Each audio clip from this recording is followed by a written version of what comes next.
না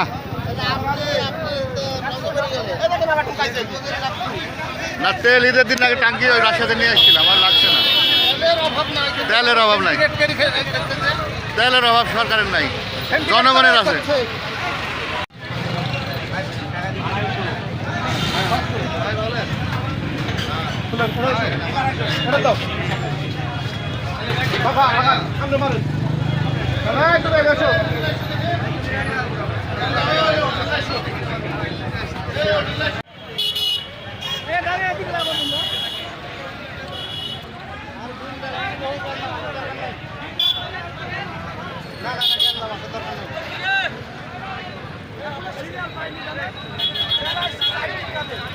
ঘুরি যা লাগবে, যে কথা বললেন না, ঘুরি যায় লাগবে।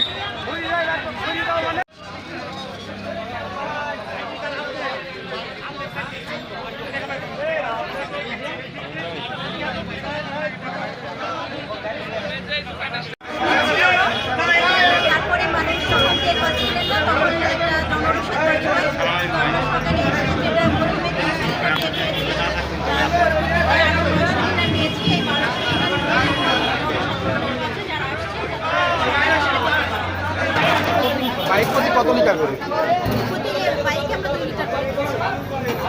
এরকম বিভিন্ন আরও উপজেলাতে তেল সিন্ডিকেট দেখা যাচ্ছে, বিভিন্ন জায়গাতে অভিযোগ দেখা যাচ্ছে, ফেসবুক পোস্ট দেখা যাচ্ছে। এ বিষয়ে উপজেলা প্রশাসন কতটুকু কঠোর? আমরা যখনই অভিযোগ পাচ্ছি সেখানে ব্যবস্থা নিচ্ছি আইনগত, এবং আমরা যদি